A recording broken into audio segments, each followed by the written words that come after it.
Assalamualaikum warahmatullahi wabarakatuh. Hi, my name is Reni Karsiyati. Today, I want to explain about theories of learning. The background of theories of learning is the starting point of all language teaching should be an understanding of how people learning. Language learning and teaching lies not in the analysis of the nature of language, but understanding the structure and process of the mind. Development of learning theories have followed a similar pattern, and it has some effect on the other. Number one, behaviorism, learning as habit formation. In empirics, stimulus, response, and reinforcement as the basic element of learning. In behaviorism, learning is regarded as a habit formation. For the example is learning as habit formation in the fourth is hear, speak, read, write, and repeat them. Number two, mentalism, thinking as a role. Human mind was able to cope with an infinite range of possible situations. Learning consists not of forming habits but of acquiring rules, a process in which individual experiences are used by the mind to formulate the hypothesis. The mind does not just respond to a stimulus, it uses the individual stimulus in order to find the underlying pattern or system. Assalamualaikum warahmatullahi wabarakatuh. Good morning.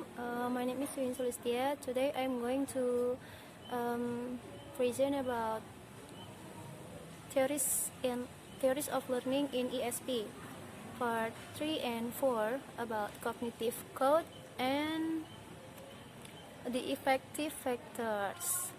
And the first material is about cognitive code. In behavior theory, the learners pretend to be a passive receiver of information, but in cognitive theory, the learners are being the active processor of information.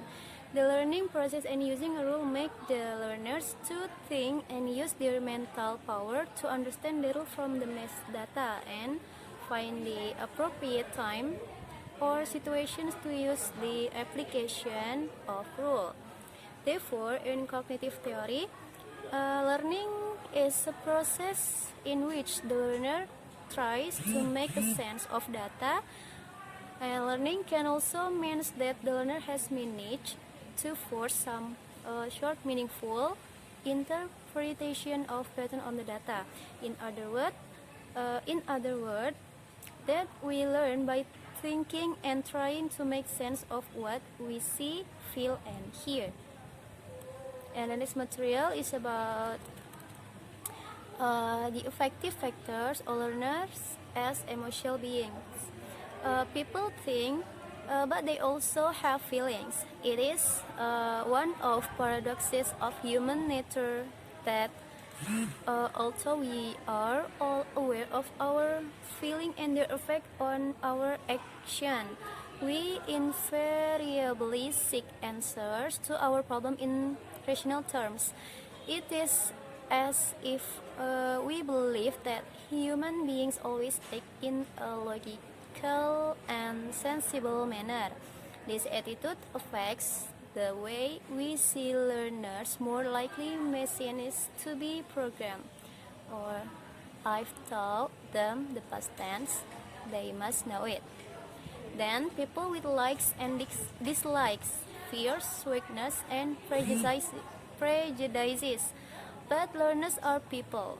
Even ESP learners are, particularly the learning of language is an emotional experience and the feelings that the learning process evokes will have a crucial bearing on the success or failure of the learning. Okay, now I will present the next material about learning and acquisition. Acquiring and learning are two completely different terms, but more than that, they are processes that use distinct cognitive levels. Even when the topic has been explained time and time again, since it's a common discussion among teachers, the terminology is still misused. They are more often than not treated as synonymous. We will take on the subject from 2 points of view to clarify the difference between these two. Learning is to make conscious efforts to be skilled in the trait or quality. It is different from acquisition. Acquisition is an unconscious act or process of gaining a skill, habit, or quality. Recall how you acquired your mother tongue. Although now and then you may have been corrected by your parents, but you don't remember to be taught of tense, time, noun, pronoun, verb, adverb, active, passive, direct, indirect, and case in a position, and etc. He acquired all these without conscious efforts. This is what we call acquisition.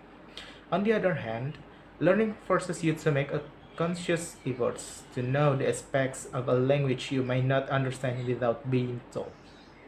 And the last material is about a model for learning.